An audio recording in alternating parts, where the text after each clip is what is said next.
अस्सलाम वालेकुम and welcome to another episode of beauty and fitness. मैं हूँ आपकी होस्ट आयशा अतर। आज हम इस टॉपिक के बारे में बात करेंगे कि it's a problem for so many people. आपके प्रॉब्लम एरियाज जो होते हैं, जब आप वेट लूज़ करने की कोशिश करते हैं, ऑब्वियसली आपकी एक ऐसी जगह होती है जो इतनी स्टबर्न होती है जहाँ से आपका वेट बिल्कुल कभी भी लूज़ नहीं होता, आप कभी टोन भी नहीं कर सकते no matter what you try. तो अभी हमारे साथ दो फिटनेस एक्सपर्ट्स हैं, हम उनसे ये पूछेंगे कि हम कैसे एक एरिया को टारगेट कर सकते हैं to lose weight from there.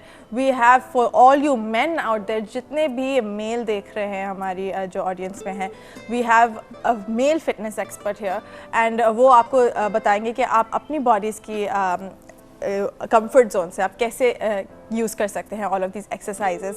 तो अभी let me introduce both of them, it's a very confusing names. First we have Tamkeen here who is a fitness expert, वो योगा भी कराती है, एरोबिक्स भी कराती है, and we have Tehseen here who is a fitness expert for men mostly.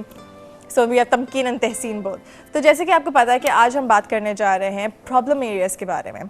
तो first हम generally आपसे फॉर मेन एंड आपसे फॉर वुमेन पूछेंगे कि प्रॉब्लम एरियाज़ होते क्या हैं, ठीक है? तो first of all Tehseen please. Men's के जो प्रॉब्लम एरियाज हैं वो सबसे पहले इनिशियली आपका एब्डोमेन पार्ट है।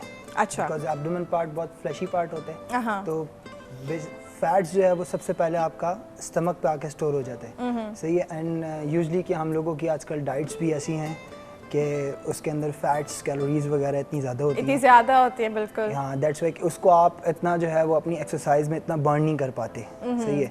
मोस्टली हम लोग जिम भी जब जा रहे होते हैं तो जिम का एक हमारा एक शेड्यूल जो होता है वो कंसिस्टेंसी भी नहीं रहती। सही है। अच्छा, प्रॉब्लम एरियाज के अंदर आपका एक तो एब्डोमिनल का पार्ट हो गया, दूसरा आपका जो लोअर बॉडी पार्ट है, बिकॉज लोअर बॉडी पार्ट के ऊपर आपका फैट सबसे ज़्यादा जल्दी स्टोर होता है। इसमें आपके थाइज हो गया, आपके साइड बटक्स हो गया, और जो है वो आपका एब्डोमिनल की जो लोअर एब्डोमिनल साइड्स हैं ओब्लिक्स, उनमें आपका फैट सबसे ज़्यादा फास्ट जो है वो वहाँ पे जो है वो स्टोर हो जाते हैं। सही है। तो इस पे बेसिकली आपको अपनी ये जो प्रॉब्लम एरियाज़ हैं इसको कवर अप करने के लिए आप अपना पूरा एक शेड्यूल मेंटेन करेंगे कि आपने किस कंसिस्टेंसी से आपने जिम में जाके एक्सरसाइज करनी है। I think that's very very important. हम इसके बारे में अभी बहुत डिटेल में बात करेंगे, बट उससे पहले तमकीन आप बताइए, जो मेन की जो प्रॉब्लम एरिया थी वो तो 2 सेकंड में ऐसे झटपट खत्म हो गया, ये है। For women there are so many insane problem areas. तो आप हमें बताएं कि उन वुमेन के लिए क्या क्या होती हैं problems? Women problem areas thighs, यार एब्डोमेन हो गई, थाइस हो गई, बैक हो गई।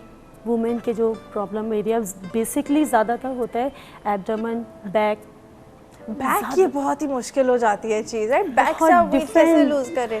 फैट जो ज़्यादातर आता है थाई पे भी इतनी जल्दी नहीं आता, सबसे पहले आता है एब्डोमेन में एंड बैक पे आता है। और यही बहुत मुश्किल से घर में बैठ के ये चीज़ कवर नहीं हो सकती है। अच्छा। क्या ये चीज़ें ऐसी होती हैं कि डाइट से भी इतनी जल्दी कवर नहीं होती हैं। डाइट से हम बॉडी अपनी स्लिम कर सकते हैं लेकिन बॉडी शेप नहीं दे सकते हैं। अच्छा, तो आपको लगता है कि जैसे कि ये टारगेट एरियाज बहुत ज़्यादा है, राइट? आपके टारगेट प्रॉब्लम्स है, लव हैंडल्स हैं, चीक्स है, डबल चिन है, your arms, your basically women के लिए कोई भी फैट डिपॉजिटेड एरिया हो वो प्रॉब्लम एरिया ही होता है, क्योंकि बहुत लाइक सम पीपल उनका वेट बिल्कुल जाता ही नहीं है। लाइक अगर आर्म से आराम से किसी का उतर जाता है तो किसी का बिल्कुल भी नहीं होता। तो आपको लगता है कि अगर आप वॉक कर रहे हैं या कोई डेली आपकी कोई एक्सरसाइज है, आप वो जो इंक्लूड करना है अपने डेली रेजिमेंट में, I am gonna ask this for male and female both perspectives, तो उससे आपकी टारगेट एरियाज पे भी इफेक्ट होता है, या डू यू थिंक यही आपको रूटीन कंटिन्यू करनी चाहिए या आपको स्टॉप करके एक एरिया पे फोकस करना चाहिए? नहीं, एक्सरसाइज जो है कंटिन्यू, पहले हमें ये देखना है कि कौन सा प्रॉब्लम एरिया है हमारा। अब ये नहीं है कि डबल चिन नहीं है हम उसकी एक्सरसाइज कर रहे, ऐसा तो नहीं होता ना। जो चीज़ प्रॉब्लम हमें दे रही है, जो हमें ऑकवर्ड लग रही है अपनी बॉडी में, बिल्कुल ओवर हो रही है, उसी की हमें एक्सरसाइज करनी पड़ेगी। और फिर उसके साथ साथ नॉर्मल एक्सरसाइज भी करनी पड़ेगी। अब ये है कि वॉक से हम अपने कैलोरीज बर्न कर सकते हैं, लेकिन बॉडी शेप के लिए ओनली एरोबिक एंड योगा होता है। Only aerobics and yoga end of course gymming आप बोलेंगे। जिमिंग तो आपके बेसिकली मसल्स को स्ट्रेंथ करने के लिए, मसल्स को टोन अप करने के लिए, लेकिन इसके लिए भी इनिशियली बहुत ज़रूरी है कि फ़र्स्ट ऑफ ऑल आप जब भी जिम में एंटर हो, you need to be get 10 to 20 minutes complete warm up of your body. Right. Her workout में आपका एक बिल्डअप ज़रूरी है, राइट? Yes. लेकिन अगर आप हैवी वर्कआउट के लिए भी जाते हैं तो वो भी आपको ग्रेजुअली आपको हैवी की तरफ जाना होगा. तो आपको क्या लगता है कि लेट्स से इनिशियली एक ऐसा बंदा आपके पास आ रहा है या बंदी आपके पास आ रही है जो कभी पहले जिम पे नहीं गई या एरोबिक्स पे नहीं गई या योगा नहीं किया, तो आप इनिशियली आप कैसे शुरू करेंगे अपना वर्कआउट? जी मैं पहले आपसे पूछूंगी और फिर आपसे. जी इनिशियली मैं तो यही सजेस्ट करूँगा कि जब कोई बंदा initially first time gym start करता है तो उसको सबसे पहले आके अपनी देखें, इट्स रिगार्डिंग कि आप पहले उसको ये देखें कि उसका बॉडी स्ट्रक्चर कैसे है.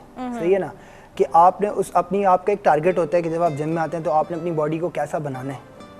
जस्ट लाइक कि आपने अपनी बॉडी को बहुत हैवी टोन अप में लेकर आना है या आपने जस्ट लाइक फिटनेस लेकर आनी है या मॉडल फिजिक बनानी है, तो उसके लिए सबसे पहले आपको अपनी माइंड को फोकस करना पड़ता है कि आप जिम में आएँ तो आपने क्या आप टारगेट लेके आएँ. राइट. सही है. और इसके अलावा कि जब भी आप किसी ऐसे प्लेटफॉर्म पे जैसे फिटनेस की रिलेटेड कोई भी चीज़ करें तो फर्स्ट आपको इनिशियली अपना माइंड मेकअप करना है कि मैं जब मैं जा रहा हूँ तो मुझे how much I can do exercise, कितनी देर तक करनी है मुझे.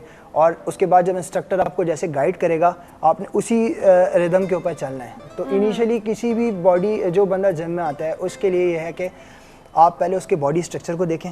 उसका बॉडी स्ट्रक्चर कैसा है कि उसके बॉडी के स्ट्रक्चर के बाद उसका वार्म अप बहुत ज़रूरी है, जो कि आप सारी एरोबिक्स की एक्सरसाइजेज वगैरह आप उसको इनिशियली कराएं. दूसरा फिर प्लस जिम में जो है वो इनिशियली जिम में मशीन्स होती हैं, ठीक है ना, उस मशीन्स के ऊपर आप पहले उसको इनिशियली जो ना 15 डेज 20 डेज आप उसको बॉडी को, ताकि बॉडी उस पे आप बॉडी यूज हो जाए, बॉडी उसके मसल्स खुल जाएं, उसके muscles properly weight bearing capability उनके अंदर आ जाए. और फिर वो आफ्टर दैट कि वो इनिशियली ग्रेजुअली आहिस्ता आहिस्ता आपने जो है वो फिर वो वेट्स पे आएगा. तो उसके बाद फिर मैं अगेन आई एम सेइंग कि उसके बॉडी स्ट्रक्चर के हिसाब से आप उसका वेट जो है सारा एग्जैक्टली. और फिर जब जैसे जैसे वो बिल्ड होता जाएगा वैसे वैसे आपके वेट्स पे होते जाएंगे. We see all of these people on TV carrying this huge weights. तो आपको जब उस स्टेज पे पहुंचना है तो आपको ग्रेजुअली करना है. ऐसे नहीं कि आप 2 दिन जिम पे गए and you feel like a freaking macho man. Consistency is very much required in this. या अच्छा. तो तमकीन, राइट? मैं इतना कंफ्यूज हो रही हूँ. तहसीन एंड तमकीन है ना. ओके सो तमकीन, आप बताएं कि एरोबिक्स जब लोग शुरू करते हैं, because there are 2 types of aerobics, जैसे आपकी लो इंटेंसिटी है, आपकी हाई इंटेंसिटी भी है. तो लोग अक्सर जाते हैं कि मुझे वेट जल्दी लूज करना है, मैं हाई इंटेंसिटी में जाऊंगी. तो आप उनको क्या बोलेंगी कि क्या एडवाइस करेंगे, ऐसा करना चाहिए या नहीं? देखिए जो यूज्ड टू होता है उसको तो हम स्टार्ट कर देते हैं हाई एरोबिक, जैसे डंबल इस पे लिया है आहिस्ता आहिस्ता. लेकिन जो बिल्कुल न्यू होते हैं जिन्होंने आज तक जिम ज्वाइन नहीं किया हुआ, उनका पहले स्टेमिना लेवल कवर करते हैं कि स्टेमिना उनका बने. फिर उसके बाद आहिस्ता आहिस्ता हम हार्ड एक्सरसाइज शुरू करते हैं. फिर उन्हें योगा भी इसी तरह होता है सेम. अच्छा. तो योगा और एरोबिक्स की जब बात आती है तो इसमें सिर्फ वेट लॉस नहीं होता है, राइट? इसमें बहुत सारे आपके दूसरे भी फ़ायदे होते हैं. तो आप हमें उन चीज़ों के बारे में बताएं. देखिए योगा से एक तो बॉडी शेप होता है, ठीक है. बॉडी शेप के अलावा हमें बीमारियों से दूर रखता है योगा. ब्रीदिंग कंट्रोल करने से हमारे अंदर की बीमारियां भी ख़त्म होती हैं. राइट. एंड देन डेफिनेटली आपकी जब ब्लड सर्कुलेशन बेहतर होती है तो बाकी चीज़ें, स्किन आपकी ग्लो करने लगती है, बाल आपके हेल्दी रहते हैं. And it just makes you feel good overall. Stress levels भी कम होते हैं. आई थिंक जनरली एक्सरसाइज की बात आती है तो yoga is a total fitness. It definitely is. Fitness भी है, आपकी ब्यूटी भी है, दोनों चीज़ें आ जाती हैं. ऑन दैट नोट हम लेंगे एक छोटी सी commercial break. Don't go anywhere, will be right back.